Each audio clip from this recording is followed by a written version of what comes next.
समंदर के किनारे एक छोटा सा गांव रहता था, जिसमें जग्या नाम का एक मछुआरा रहता था। मछलियां पकड़कर बेचना ही उसका काम होता था। जग्या की एक बेटी थी, जिसका नाम रागिनी था। जग्या के साथ ही काम करने वाले बाकी मछुआरे अपने अपने बेटों को वो काम सिखाया करते थे और कभी कभार अपने बच्चों को सहायता मांगने के लिए साथ में ले जाया करते थे। लेकिन जग्या का तो कोई बेटा नहीं था, जिससे उसके बाकी दोस्त हमेशा यही कहते रहते थे कि तेरे पास तो कोई बेटा नहीं है जिसको तू ये काम सिखाए और उसकी सहायता ले। लेकिन इस बात से जग्या को कभी भी किसी बात का दुख नहीं हुआ था। जग्या तो हमेशा अपनी बेटी की सफलता चाहता था।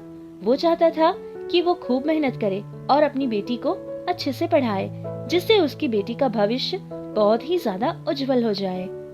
जग्या की बेटी रागिनी भी मन लगाकर पढ़ा करती थी, क्योंकि उसके पिता का सपना वो जानती थी। और अब रागिनी 10वीं क्लास में पढ़ रही थी। क्या बात है, आजकल तो बहुत ज्यादा जाते हो मछली पकड़ने के लिए। पैसा जमा कर रहे हो क्या बेटी की शादी करने के लिए? अरे ये तू क्या बकवास कर रही है। अभी मेरी बेटी की शादी कर दूंगा।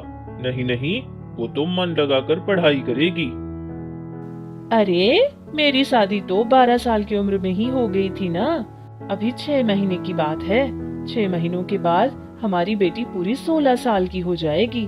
कहते हैं कि लड़की को ज्यादा दिन तक माता पिता के घर में नहीं रहना चाहिए।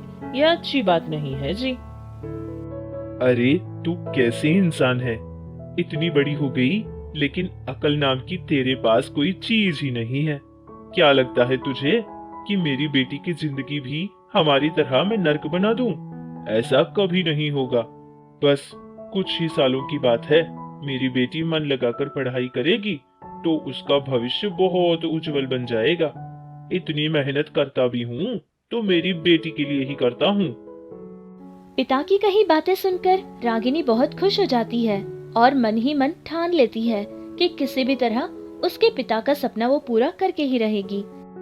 जग्या के पास एक छोटा सा नाव होता था, लेकिन हमेशा वो अपने दोस्तों के साथ बड़े नाव में मछलियां पकड़ने के लिए ही जाया करता था। लेकिन सारे लोग मिलकर हफ्ते में एक ही बार मछलियां पकड़ने के लिए जाया करते थे। उन मछलियों को बेचने के बाद भी जग्या के पास ज्यादा पैसा नहीं रहता था। जग्या ने सोचा कि अपनी बेटी को अच्छे से पढ़ाने के लिए उसको और मेहनत करनी पड़ेगी, जिससे वो उसको जब भी खाली समय मिलता अपने छोटे से नाव में ही मछलियां पकड़ने के लिए जाया करता था।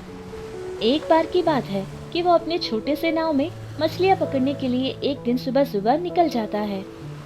भगवान का लाख लाख शुक्र है, आज मछलियाँ बहुत सारी पकड़ी है मैंने। बहुत अच्छे पैसे मिलेंगे इसके।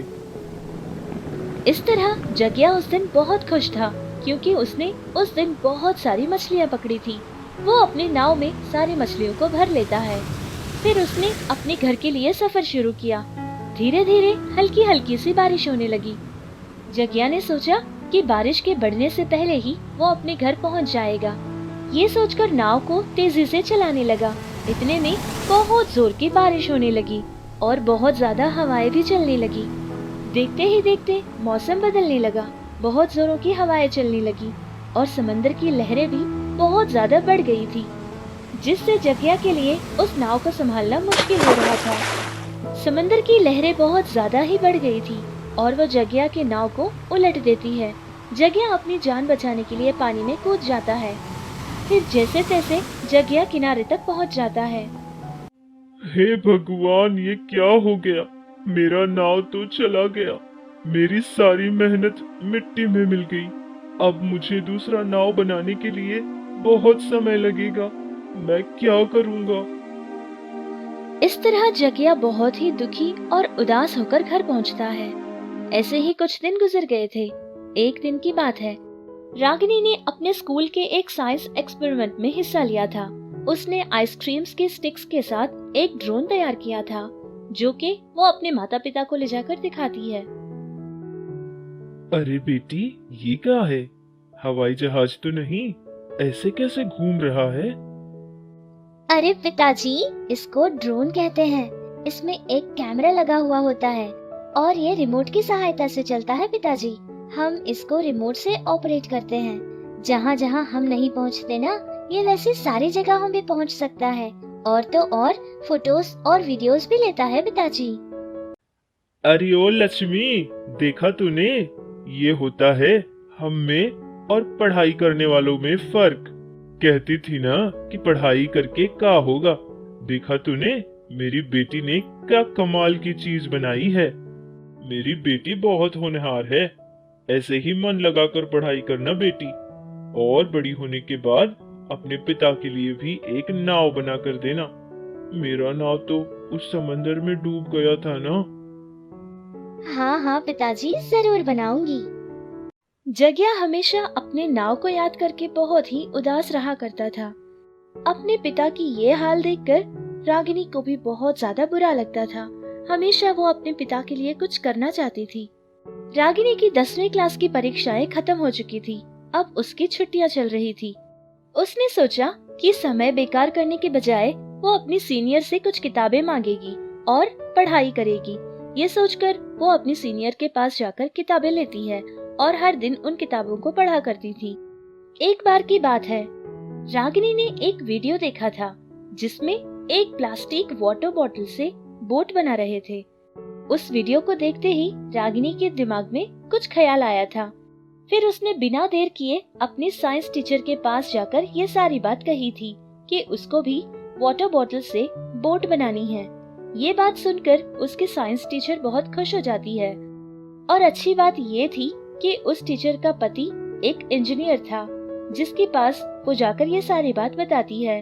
और उस टीचर का पति भी रागिनी की मदद करने के लिए तैयार हो जाता है, लेकिन कहता है कि इस बड़े काम को करने के लिए मैन पावर की बहुत जरूरत है, क्योंकि ये काम अकेले में नहीं होता है। जिससे रागिनी अपने सारी सहेलियों को साथ ले लेती है। फिर सारे लोग भी उसकी सहायता करने के लिए तैयार हो जाते हैं। फिर सारे दोस्त मिलकर काम करना शुरू करते हैं।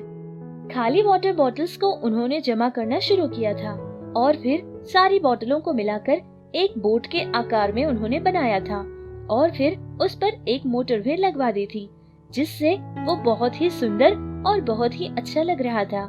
सारे गांव में ये बात पता चल गई थी कि रागिनी और उसके दोस्तों ने मिलकर वाटर बॉटल से एक नाव बनाया है। फिर उस बोट को समंदर के अंदर ले जाया गया था। जग्या और रागिनी मिलकर उस बोट को चलाते हैं।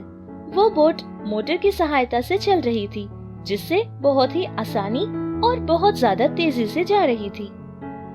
अरे बिटिया, इस नाव में जाकर तो मुझे बहुत अच्छा लग रहा है। तूने अपने पिता के लिए इतना कुछ किया मेरी बच्ची।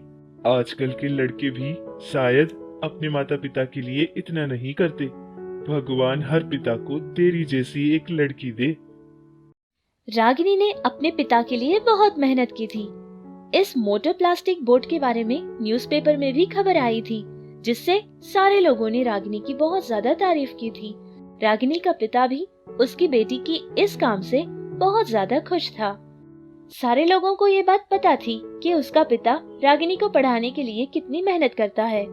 ये बात पता चलने के बाद कुछ महान लोगों ने जग्या और उसकी बेटी की पूरी सहायता की थी। लोगों ने उनके लिए पैसा दिया था, जिससे रागिनी एक बहुत अच्छे कॉलेज में भी ज्वाइन हो जाती है। तो चलिए अब हम भी रागिनी के लिए प्रार्थना करते हैं कि उसका इंजीनियर होने वाला सपना बहुत जल्द ही पूरा हो जाए।